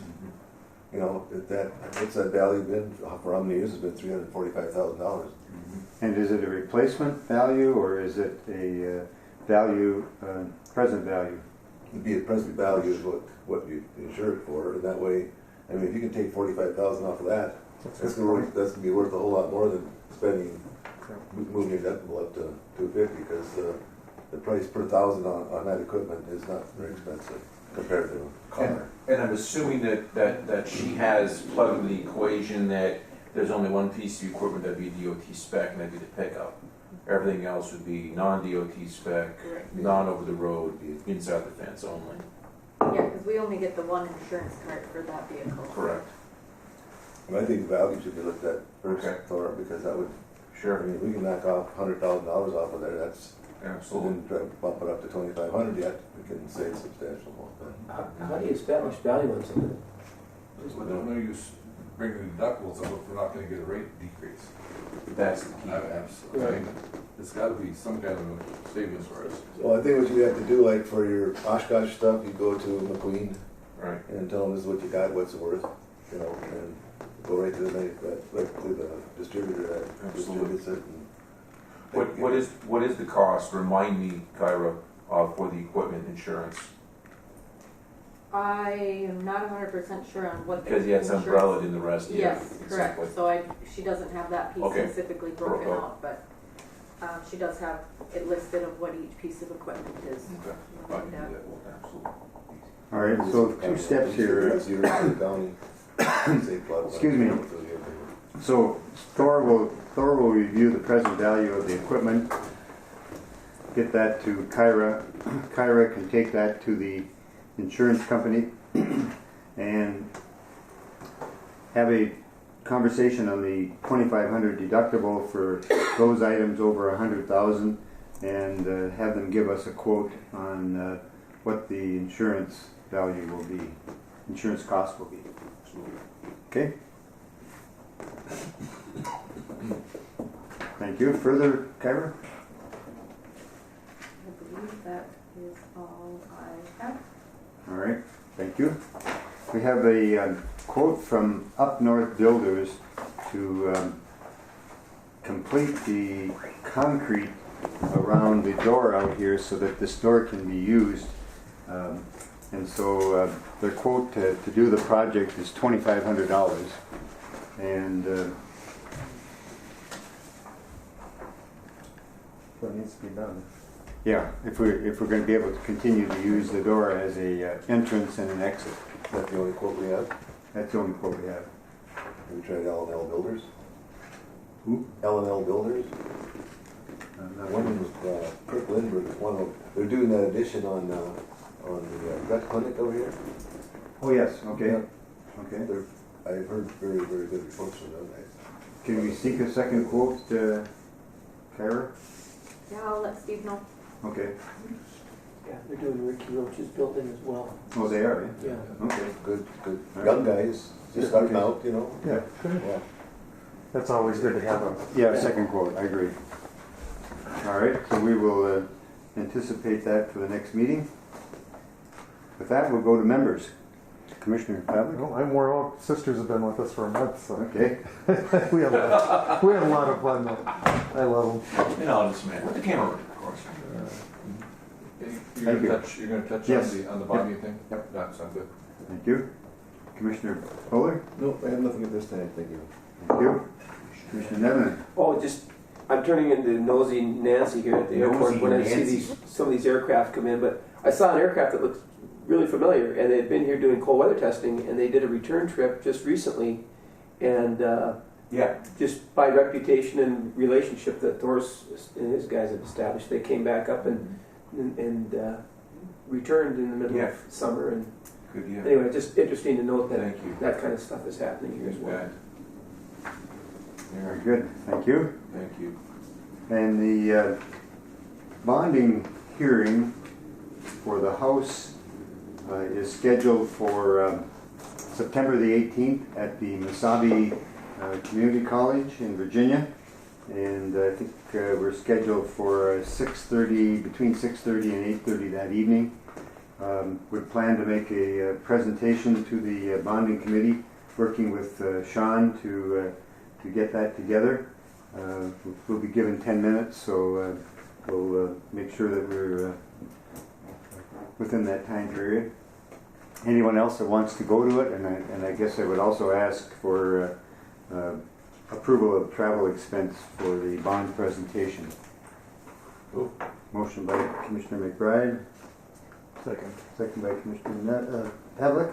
That would be for any Yep, member any that wanna- member that want to go to that hearing. I just met last time around, Mr. Chair, down in, it was in Ely. Ely, yes. And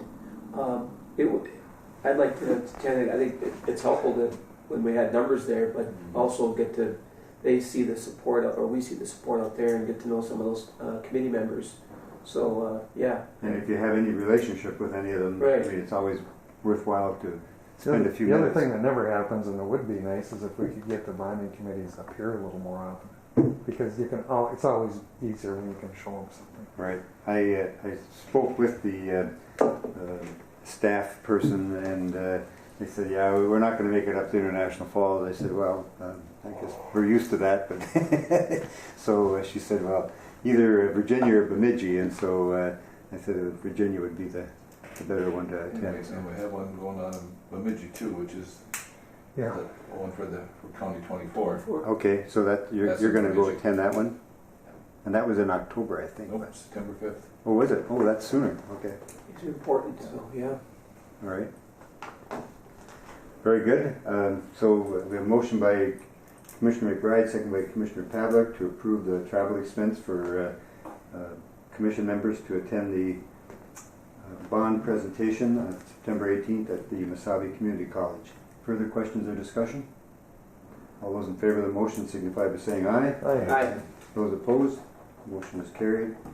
Travel expenses approved. Thank you. I have nothing further. Next meeting, September 25th.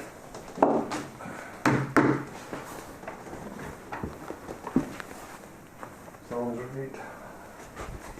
September 25th, got a pencil in. And then do we want to look at October, just so we stay ahead of ourselves? And there are 5 Wednesdays in October.